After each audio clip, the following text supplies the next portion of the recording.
Welcome back. हमारी 60 days challenge की series जो है वो जारी है और यहाँ से अब हम अगला प्रोसेस बनाएंगे।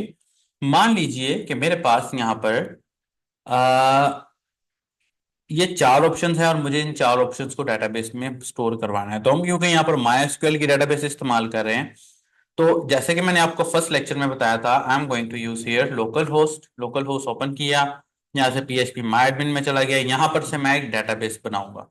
कीप इन माइंड, थोड़ा सा आपने चीजों को देखना है कि जैसे एक प्रोजेक्ट और उसके अंदर फाइलें होती हैं, इसी तरह आपके पास एक टेबल, ठीक है, एक डेटाबेस, ठीक है, और डेटाबेस के अंदर डिफरेंट टेबल्स होते हैं। ठीक है, मैं आपको थोड़ा सा इसको मजीद एक्सप्लेन कर देता हूँ। अच्छा, हम ये भी से अगर आप लोग सही तरह मुझे सपोर्ट करें, वीडियो को लाइक करें, शेयर करें, कमेंट करें, तो मैं यही चीज पाइथन में भी आपको करके दिखाऊंगा। मिसाल के तौर पे मान लीजिए मेरी डेटाबेस का नाम जो भी है, जैसे कि PHP प्रोजेक्ट हमने रखा हुआ है, तो I am going to write here PHP project. मेरे प्रोजेक्ट का नाम भी PHP प्रोजेक्ट है, तो मैं डेटाबेस का नाम भी PHP प्रोजेक्ट रख लेता हूँ। अब इसके अंदर मेरे पास अलग अलग टेबल्स होंगे, ठीक है, जैसे कि एक टेबल, दूसरा टेबल, तीसरा टेबल। अब जैसे कि एज पर डिस्कशन हमें पता है कि हमने डेटाबेस के अंदर दो चीजें स्टोर करवानी है, एक यूजर्स का डाटा और एक प्रोडक्ट्स का डाटा। तो टेक्निकली यहाँ पर हमारे दो टेबल्स होंगे, प्रोडक्ट्स का टेबल एंड यूजर्स का टेबल। सो आपने इस चीज का ख्याल रखना है कि हमारे पास जितनी ज्यादा फंक्शनैलिटी बढ़ती जाएगी उतनी ज्यादा फंक्शनैलिटी के टेबल्स आते, जैसे जैसे कि मान लीजिए अगर आप एक ई कॉमर्स वेबसाइट बना रहे हैं, तो उसके अंदर यूजर्स होता है, प्रोडक्ट्स होता है, कैटेगरीज होता है, चेकआउट होता है, और यहाँ चेकआउट की बजाय अगर हम कर लें ऑर्डर्स होते हैं। ऑर्डर्स के बाद और क्या होता है?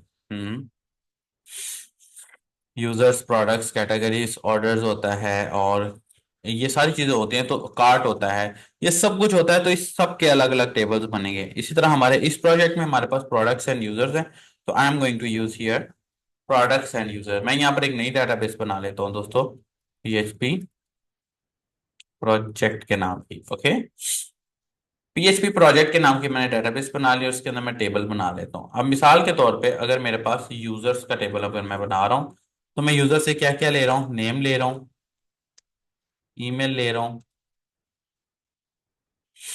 पासवर्ड ले रहा हूँ एंड जेंडर ले रहा हूँ। अब यहाँ पर आप बोलोगे कि भाई आप तो कंफर्म पासवर्ड भी ले रहे हो। कंफर्म पासवर्ड मैं डेटाबेस में स्टोर नहीं करवाऊंगा, यहाँ पर मैं एक और चीज ऐड करूंगा, दैट इज ID।